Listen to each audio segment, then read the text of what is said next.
नमस्कार, मैं Paritosh Sharma, vice president बड़ा बिजनेस। स्वागत है आप सभी का एवरीथिंग अबाउट एंटरप्रेन्योरशिप के एक और पावरफुल लर्निंग सेशन में।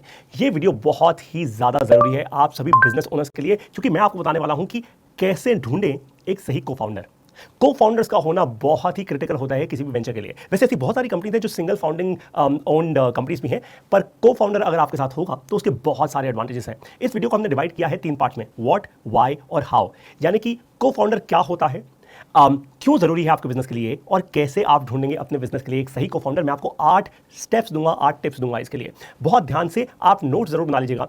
सबसे पहले कुछ एग्जांपल्स के साथ शुरुआत करते हैं। कुछ कंपनीज के मैं नाम लेने वाला हूं। Flipkart.com, Sachin Bansal, Binny Bansal, Bill Gates and Paul Allen, company का नाम है माइक्रोसॉफ्ट, एप्पल जिसके फोन्स आप यूज करते हैं, बहुत सारे और आप टेक्नोलॉजी उसकी यूज करते हैं, Steve jobs and Steve वॉजनियाक। Twitter का नाम सुना है, वो ट्विटर जहां पे हम ट्वीट करते हैं, इवन विलियम्स एंड बिस्टोन, HP जिसके लैपटॉप्स, जिसके कंप्यूटर्स, जिसके बहुत सारी आप और टेक्नोलॉजी यूज करते हैं, Bill Hewlett and Dave Packard. आपने गूगल का नाम तो ऑफकोर्स सुना होगा, Larry Page and Sergey Brin. मैंने ये 6 कंपनीज के आपको नाम दिए। ये 6 की 6 कंपनीज अगर आप ध्यान से सोचें तो 2 लोगों ने बनाई, मतलब को फाउंडर्स ने मिलकर बनाई। एक इंसान की एक स्ट्रेंथ थी, दूसरे इंसान की दूसरी स्ट्रेंथ थी, और दोनों साथ में मिले और एक कंपनी बनाई, एक बड़ी सक्सेसफुल कंपनी बनाई। इसीलिए को फाउंडर को होना आपके बिजनेस में बहुत जरूरी है। देखिए, को फाउंडर वो इंसान होता है जो आपकी तरीके की स्किल सेट नहीं, एक डिफरेंट स्किल सेट लेकर आता है बिजनेस के अंदर, जो आपके साथ केवल यस यस यस यस नहीं करता, वो आपके साथ कई बार नो भी करता है। एक ऐसा इंसान जिसकी बिजनेस में ओनरशिप होती है, पार्टनरशिप होती है। देखिए, को फाउंडर बहुत किस्मों के हो सकते हैं। पहला को फाउंडिंग जो स्ट्रक्चर होता है किसी भी बिजनेस के लिए, वो होता है 50-50। यानी मान लीजिए मैं अगर आपके साथ एक को फाउंडर हूं, तो मेरे पास बिजनेस का 50% ओनरशिप है, आपके पास भी बिजनेस की 50% ओनरशिप है।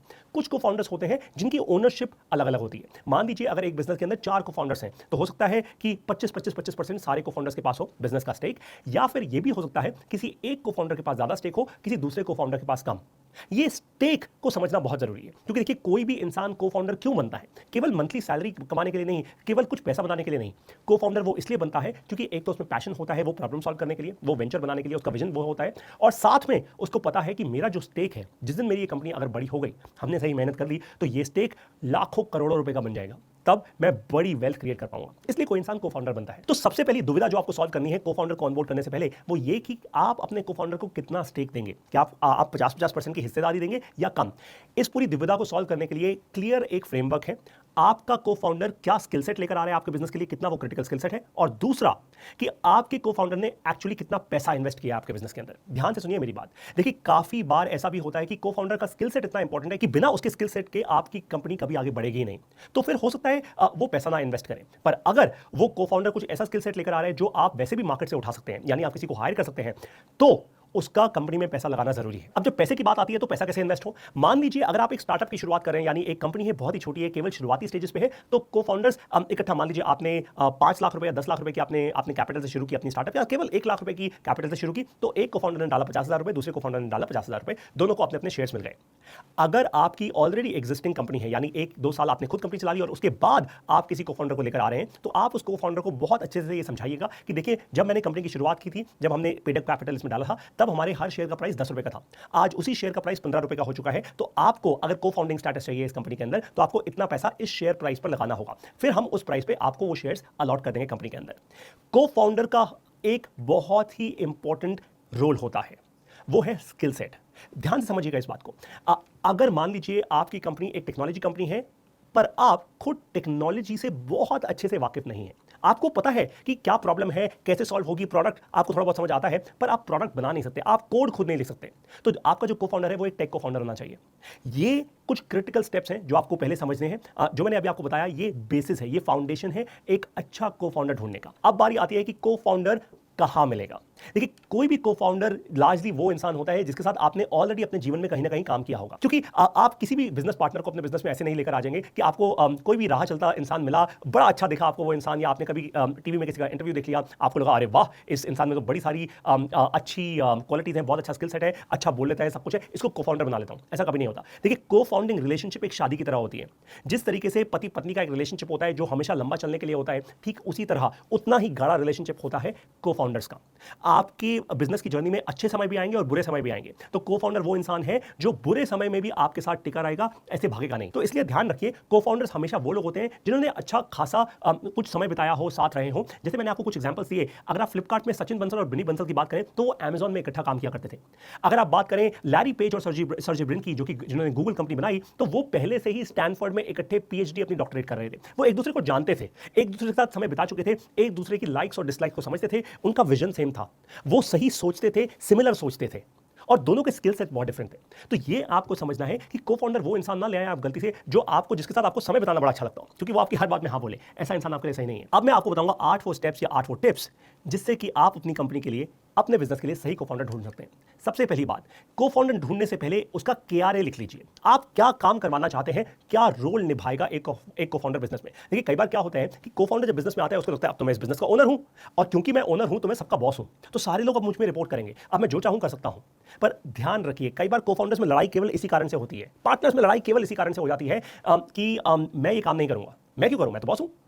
इसीलिए ये जरूरी है कि आप दोनों या आप चारों जितने भी को फाउंडर्स हो कंपनी के अंदर, आप सभी के रोल्स बहुत अच्छे से डिफाइंड हो। लिख लीजिए ये केआरए, जिसको हम कहते हैं की रिस्पांसिबिलिटी एरिया। ये मैं ऑलरेडी आपको केआरए और केपीआई समझा चुका हूं एवरीथिंग अबाउट एंटरप्रेन्योरशिप की एक और वीडियो में, पर आप ध्यान से लिख लीजिए अपने सभी को फाउंडर्स के केआरएस। सबको बोलिए कि आपको तो ये काम करना ही करना है। दूसरी बात, लुक फॉर अ को founder from a different background. आपको एक ऐसा को फाउंडर ढूंढना है जो आपके जैसा ना हो। मान लीजिए आपकी स्किल सेट अगर मार्केटिंग की है, आपको मार्केटिंग बड़ी अच्छे से आती है, पर सामने वाला जो आपका को फाउंडर है उसका स्किल सेट या तो टेक्नोलॉजी होना चाहिए, या ऑपरेशंस, या सेल्स, या कोई और स्किल सेट होना चाहिए, ताकि कॉम्प्लीमेंटिंग स्किल सेट्स हो। आपका को फाउंडर आके कॉम्प्लीमेंट कर पाए आपको बिजनेस के अंदर एक डिफरेंट स्किल सेट लाकर। तीसरी बात, negotiate and document roles early. इसका मतलब ये होता है, जैसे मैंने आपको पहले पॉइंट में समझाया कि केआरएस लिख लीजिए, पर नेगोशिएट एंड डॉक्यूमेंट रोल्स मतलब जो भी रोल हर एक को फाउंडर निभाएगा पूरी कंपनी के अंदर, उस रोल को डॉक्यूमेंट कीजिए, उस रोल को नेगोशिएट कीजिए। कई बार ये भी होगा कि आप दोनों या आप चारों के रोल आपस में थोड़े थोड़े ओवरलैप करेंगे, कुछ काम आप कर रहे होंगे, दूसरा को फाउंडर भी वही काम कर रहा होगा। ध्यान रखिए ऐसा नहीं होना चाहिए, क्योंकि को फाउंडर्स के पास टेक है, बिजनेस का सबसे क्रिटिकल शेयर होल्डिंग उनके पास है। अगर उनके रोल्स ओवरलैप हो गए तो बिजनेस कैसे बढ़ेगा। चौथा point, they must be similar culturally, यानी आपका को फाउंडर कल्चरली आपके जैसा होना चाहिए। देखिए कल्चरल फिट होना बहुत क्रिटिकल होता है को फाउंडर्स के लिए भी और एम्प्लॉइज के लिए भी। अगर आपकी कंपनी का कल्चर कुछ है और आपका को फाउंडर बिल्कुल ही ऑपोजिट है, कल्चरली एकदम ऑपोजिट है। आपको एक एग्जांपल देता हूं, मैं कंपनी में काम किया करता था, मैं उस कंपनी का नाम नहीं लूंगा, पर हर फ्राइडे को उस कंपनी में सारे के सारे एम्प्लॉइज को एक बड़ी जगह पर लेकर जाकर हम लोग, वो उस कंपनी का जो मालिक था वो हमें बड़ी पार्टी कराया करता था। अब इसमें कुछ गलत नहीं है, हो सकता है उस कंपनी का कल्चर वो हो, पर उस कंपनी के उस कल्चर से मैं अलाइन नहीं था। मुझे लगता था कि जितना पैसा हम इन बड़ी बड़ी पार्टीज में खर्च कर रहे हैं या जितना समय हम व्यर्थ कर रहे हैं, उससे हम बहुत कुछ और कर सकते हैं, और इसलिए मैं उस कंपनी से अलग हो गया, क्योंकि कल्चरल फिटमेंट नहीं थी, कल्चरल अलाइनमेंट नहीं थी। जो लोग ऑफ कोर्स उस कल्चर में थ्राइव कर सकते थे उन्होंने वो किया, उन्होंने वैसा किया।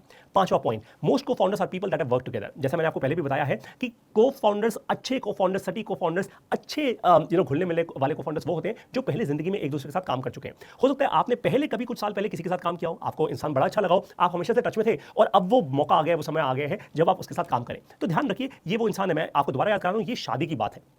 आप किसी के साथ एक ऐसी रिलेशनशिप में जा रहे हैं जो बहुत क्रिटिकल है, ये लीगल रिलेशनशिप भी है, ध्यान रखिएगा इस बात को अपने दिमाग में, राइट। सो को फाउंडर वो हो जिसकी इक्वल हिस्सेदारी हो, तभी ये रिलेशनशिप हमेशा चल पाएगी। छठा पॉइंट है, they must have the same vision, यानी आपके को फाउंडर का और आपका विजन सेम होना चाहिए। आप अपने बिजनेस की ग्रोथ को, अपने कस्टमर्स को जो आप एक्सपीरियंस दे रहे हैं, पूरा ओवरऑल जो विजन है बिजनेस का आपका सेम होना चाहिए। अगर को फाउंडर्स के बीच का ही विजन अलग अलग हो गया ना, तो कंपनी कभी आगे नहीं बढ़ सकती, क्योंकि हर बार को फाउंडर्स आपस में ही झगड़ते रहेंगे, आपस में ही लड़ते रहेंगे। फिर बारी आती है सातवें पॉइंट की, same skin in the game, time और मनी के हिसाब से, पैसे के हिसाब से और समय के हिसाब से same skin in the game. यानी अगर आप मान लीजिए 10 घंटा काम कर रहे हैं हर रोज, तो आपका को फाउंडर भी उतनी ही मेहनत करे। ऐसा नहीं होना चाहिए कि आपका को फाउंडर ये बोले कि दोस्त मेरा तो सिर्फ 9 से 5 तक का काम करने का मन करता है, उसके बाद तो मैं चिल करता हूं। ऐसा नहीं हो सकता। आपकी कंपनी का पूरा कल्चर आपके को फाउंडर्स के कंधों के ऊपर होता है। तो same skin in the game होना चाहिए। और जैसा मैंने आपको पहले बोला, पैसे के मामले में भी अगर को फाउंडर को कुछ स्टेक दिया गया है तो वो उतनी इन्वेस्टमेंट करेगा कंपनी के अंदर, वो उतना पैसा डालेगा कंपनी के अंदर। जब स्किन इन द गेम होगी समय और पैसे के हिसाब से, हिम्मत, ताकत और मेहनत अपने आप ही आ जाएगी बिजनेस के अंदर। आठवां और आखिरी point, network at events to find relevant cofounders. देखिए आप में से बहुत सारे लोग होंगे जो ये बोलेंगे, पारितोष जी आपने बहुत अच्छी बातें बताई, पर मुझे नहीं लगता कि कोई ऐसा इंसान है जिसको मैं जानता हूं अपने पूरे नेटवर्क में, जो मेरे साथ अच्छे से काम कर पाए। मुझे कोई नया इंसान चाहिए, नया जोश चाहिए, कोई नया आदमी चाहिए, या कोई नया को फाउंडर चाहिए अपनी कंपनी में। कहां से ढूंढूं, कहां जाऊं, कैसे लेकर आऊं उसको। सबसे बढ़िया तरीका, देखिए आपकी इंडस्ट्री में बहुत सारे इवेंट्स होते हैं। आजकल मैं समझता हूं कोरोना का समय है, कोई इवेंट नहीं हो रहा, पर ऑफ कोर्स बहुत सारे इवेंट्स होते हैं और इवेंट्स दोबारा होने शुरू हो जाएंगे। आप नेटवर्किंग कीजिए, जब तक इवेंट्स नहीं हो रहे आप ऑनलाइन नेटवर्किंग कीजिए, और जब इवेंट्स होने दोबारा शुरू हो जाएंगे आप इंडस्ट्री इवेंट्स में जाइए, वहां पे आपको बहुत सारे स्मार्ट लोग मिलेंगे। ध्यान रखिए इस बात का, मैंने कहा स्मार्ट लोग मिलेंगे। आपका को फाउंडर अगर आपसे भी ज्यादा स्मार्ट हो तो और भी अच्छी बात है, स्पेशली इस मामले में कि अगर आप कोई ऐसा रोल ढूंढ रहे हैं अपने को फाउंडर के लिए जो आपको खुद करना नहीं आता, चाहे वो एक मशीन बनाने का हो, इलेक्ट्रिक कार बनाने का हो, कोई कोड लिखने का हो, कुछ हार्डवेयर क्रिएट करने का हो, डिजाइन सोचने का हो, जो भी ऐसा क्रिटिकल रोल है, ऐसा स्किल सेट है, आपको ऐसे अच्छे लोग मिलेंगे काफी बड़े बड़े इंडस्ट्री इवेंट्स में, क्योंकि ये सभी लोग इतने क्यूरियस होते हैं। देखिए को फाउंडर्स वही होते हैं जो बहुत क्यूरियस होते हैं, बहुत इनोवेटिव होते हैं, दूर की सोच रखते हैं, वो चाहते हैं कि वो बड़ा काम करें और वो चाहते हैं कि बड़ी बड़ी प्रॉब्लम सॉल्व करें। इसीलिए को फाउंडर्स को आप ढूंढ पाते हैं बड़े नेटवर्किंग इवेंट्स में। तो नेटवर्किंग कीजिए ऑनलाइन और ऑफलाइन दोनों ही, और आपको अपना एक ना एक रेलेवेंट को फाउंडर जरूर मिल जाएगा। ध्यान रखिए इस बात का कि को फाउंडर्स का होना एक बिजनेस में एक और पर्सपेक्टिव से बहुत जरूरी है, और वो है इन्वेस्टर्स के पर्सपेक्टिव से। ज्यादातर इन्वेस्टर्स आपके बिजनेस में तभी इन्वेस्ट करते हैं जब उनको कॉन्फिडेंस मिल जाता है कि हाँ ये ना को फाउंडिंग टीम है। देखिए इसका मैं आपको थोड़ा लॉजिक समझा देता हूं। अगर आपके बिजनेस में को फाउंडर्स हैं तो रिस्क कम हो जाता है इन्वेस्टर के लिए, क्योंकि मान लीजिए अगर आप एक अकेले फाउंडर हैं और कल को खुदा ना खास्ता आपको कुछ हो गया, आप बीमार पड़ जाते हैं या कोई जान का नुकसान हो जाता है, तो आपकी कंपनी कौन चलाएगा? बैकअप प्लान क्या है? कोई भी नहीं। इसीलिए कोई इन्वेस्टर सिंगल फाउंडर कंपनीज में नहीं आता। सारे के सारे इन्वेस्टर्स ज्यादातर यही कहते हैं कि को फाउंडर्स का होना बहुत जरूरी है, को फाउंडिंग रिलेशनशिप्स का होना बहुत जरूरी है। इन्वेस्टर्स ये भी कहते हैं कि अगर को फाउंडर्स हो एक कंपनी के अंदर तो बैलेंस बना रहता है, एक ही इंसान की मोनोपोली नहीं हो जाती, और वो बैलेंस होने के कारण प्रोफेशनलिज्म आता है, बैलेंस होने के कारण एक अच्छा कल्चर बन पाता है, और बैलेंस होने के कारण नए लोग आ पाते हैं कंपनी के अंदर। तो ध्यान रखिए अगर आपको इन्वेस्टमेंट रेज करनी है, अगर आपको फंडिंग रेज करनी है, तो आपका इन्वेस्टर डेफिनेटली चाहेगा कि आपकी कंपनी में एक या दो कम से कम को फाउंडर्स हो आपके साथ। मुझे उम्मीद है कि ये पूरी की पूरी वीडियो जो मैंने आपको 8 स्टेप्स बताए वो आपके लिए बहुत फायदे के रहे होंगे। अब आप में से बहुत सारे ऐसे लोग होंगे जो बिजनेस ओनर्स होंगे, कुछ स्टूडेंट्स भी होंगे। तो देखिए अगर आप कोई वॉनरप्रेन्योर हैं, अगर आप कोई स्टूडेंट हैं और आप खुद एक को फाउंडर बनना चाहते हैं, तो सबसे बढ़िया उसका तरीका ये है, अच्छे इंटरेस्टिंग वेंचर्स को ढूंढिए, ऐसे वेंचर्स जिसमें आपको बड़ा मन लगता है, आपका स्किल सेट एकदम सही मैच होगा, आप अच्छी वैल्यू क्रिएट कर पाएंगे, और उन वेंचर्स के फाउंडर्स को ईमेल्स डालिए, बोलिए मैं आपके साथ को फाउंडर बनना चाहता हूं, मैं तैयार हूं कुछ पैसा इन्वेस्ट करने के लिए, मैं तैयार हूं दिन रात काम करने के लिए, मैं तैयार हूं अपने स्किल सेट्स डालने के लिए, और हम मिलकर बनाएंगे एक बड़ा बिजनेस। मुझे उम्मीद है कि ये पूरी की पूरी वीडियो आप सभी लोगों के लिए बहुत ज्यादा फायदेमंद साबित होगी। एवरीथिंग अबाउट एंटरप्रेन्योरशिप की इस वीडियो में मेरे साथ बने रहने के लिए आप सभी का बहुत बहुत धन्यवाद।